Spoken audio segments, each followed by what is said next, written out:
Good day. My name is Renato Plata, together with Nochelle Marcelo. And for today, we will discuss the pneumatic system using the condition given and the sequence of push button 1, push button 2, push button 3, at kung paano ginagamit yung reset button at saka yung emergency button. And we will show you the condition and the sequence of the pneumatic system. So ito yung initial condition natin, which is A negative, B negative, C negative, and D negative. For push button 1 naman, ang unang sequence natin is A positive, B positive, C negative, D negative.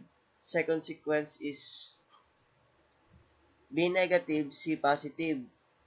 Ang third sequence naman natin sa push button 1 is A negative, C negative, and the last sequence for push button 1 and push button 2 is B positive and C positive. Para naman sa ating push button 2, ang unang sequence natin is B positive, C positive, A negative, and D negative. Ang pangalawang sequence is A positive, B negative, C negative, and the last sequence is C positive at D positive. Sa push button 3 naman, A positive, B positive, C negative, D negative para sa unang sequence. Sa padalang sequence naman ay A negative, D positive, C positive. Tapos sa patatlong sequence, B negative, C negative, and the last sequence is A positive, B positive, and C positive. So, sa push button 1, gumamit tayo ng 3-way valve na nakakonect sa 5-way valve, which is yung A natin, tapos yung sa 5-way valve ulit. So, gumamit tayo ng 5-way valve sa A at C, tapos sa B, gumamit tayo ng 3-way valve. So, dito, pag pinindot natin kapag pinindot natin itong push button 1, maglalabas siya ng hangin, dito, na nakakonect dito kay shuttle valve nito at saka nito na siyang nakakonect naman sa ating A at sa B.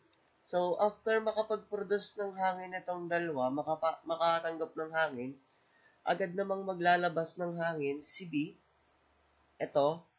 papunta kay C. So, pagkatanggap ng hangin ni C, sabay naman silang maglalabas ng hangin ni A at sabay silang maglalabas ng hangin ni A at itong connection na to, siya yung magiging way para mapagana yung last sequence natin na B positive at saka C positive. So, try natin.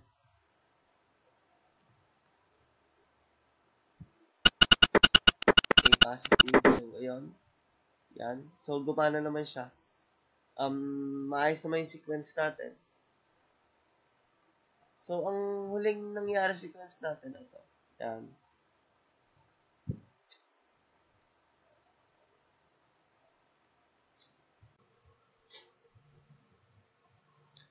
Para sa ating push button naman, gumamit ulit tayo ng 5-way valve. Kaiba na siya. So, ito, yung nasa taas na yung A, tapos nasa baba na yung B, yung C. Bakit?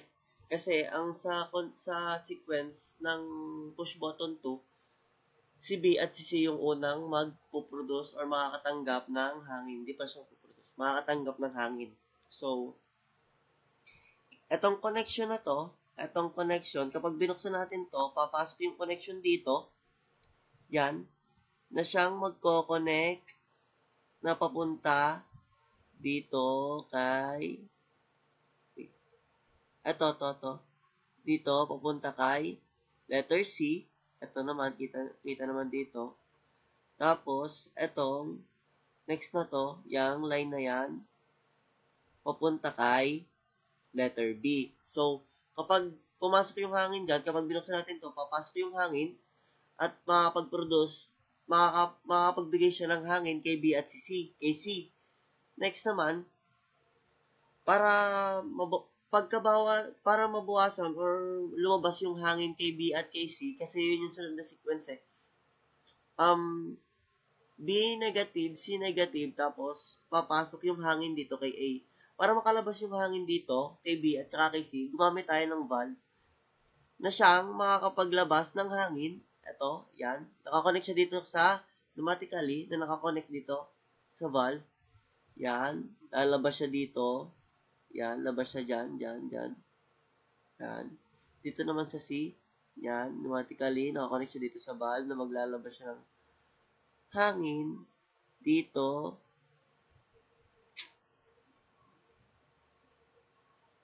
Yan. Makapaglabas siya ng hangin. Yan, yan, yan, yan, yan. Papunta dito kay A. Yung hangin, pupunta dito kay A. Yan, yan, check valve, tas dito kay A. After naman yan, ang last sequence is magkakaroon ng hangin si C at saka si D. So, para magkaroon ng hangin yung dalawa, yung last sequence na to, na mayroon ng hangin yung A positive, maglalabas siya ng hangin. Yan, bibigay siya ng hangin dito kay C. Ito kay C. Yan. Tapos ito, na nakakonect naman dito kay D para gumana yung last sequence natin na C positive at D positive. So, try natin.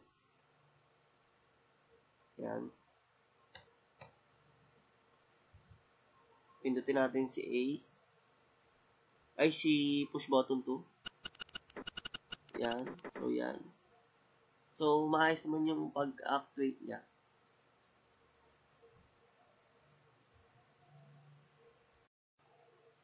Sa unang sequence natin naman, dito sa push button 3, mas madami siyang ginamit. Naglagay tayo ng 5-way valve, tsaka ng tatlong 3-way valve. So, ang unang sequence natin is papagana yung A, or mabigyan ng hangin si A, tsaka si B. So, itong connection na to, pag pinindot natin to, magbibigay ng hangin dito, pupunta dito, yan, hanggang sa makaabot siya kay A, gamit itong mga shuttle valve na to. Tapos, para sa B naman, itong connection na to, yan, diretso siya connected, gamit itong shuttle valve na to. Yan, shuttle valve, papunta dito kay B. Yun yung unang sequence natin.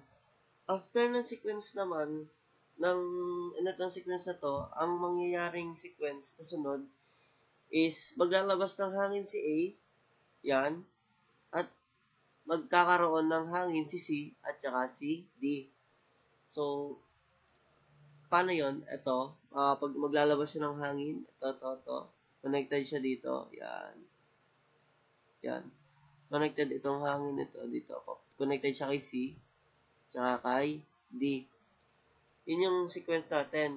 Ang third sequence naman natin is maglalabas ng hangin si B at si C. So, paano siya makakapaglabas? Gamit ulit ito, naka-automatically tayo. Tapos dito sa valve na to, yan. Ito, maglalabas siya ng hangin, yan, dito. Tapos dito. Papunta siya dito. Pabalik siya dito sa 3-way valve. Ito. Pabalik siya dito sa C. Yan, dito. At ito naman, sa C, yan, babalik ulit siya dito.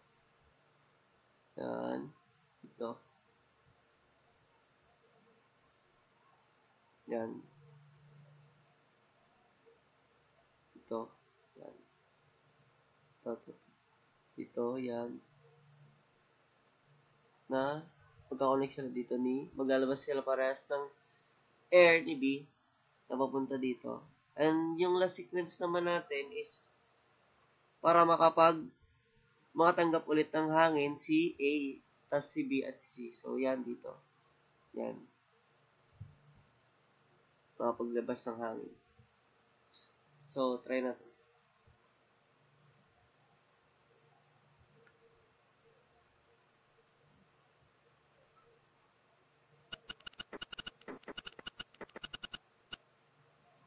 So, yun. Gumana.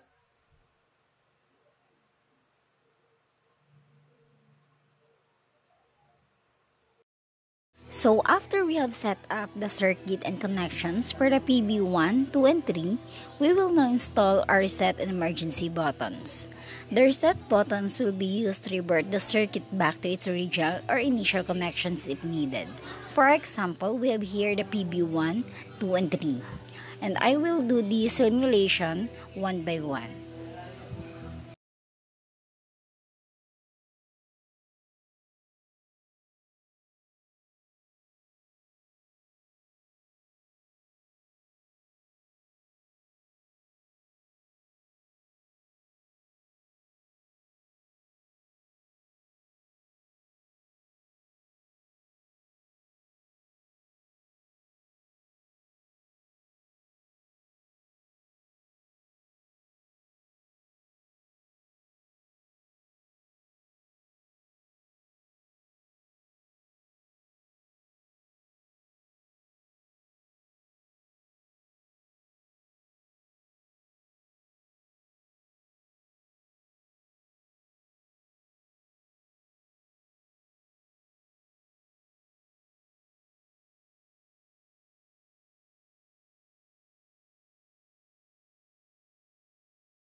The next one is the emergency stop button.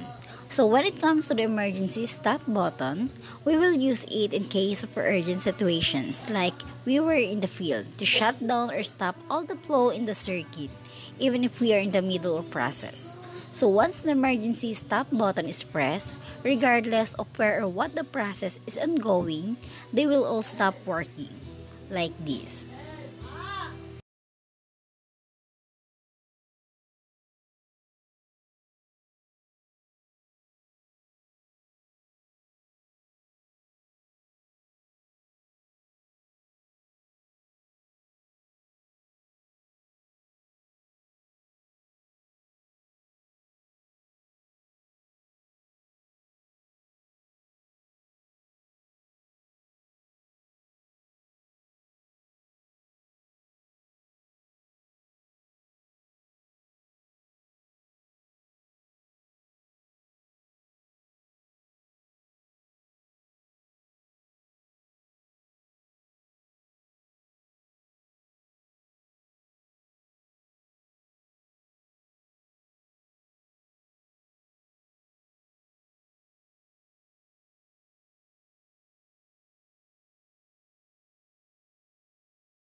So that's all guys. We appreciate your interest kung paano gumana ang pneumatic system.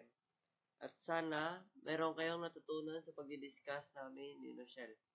Thank you.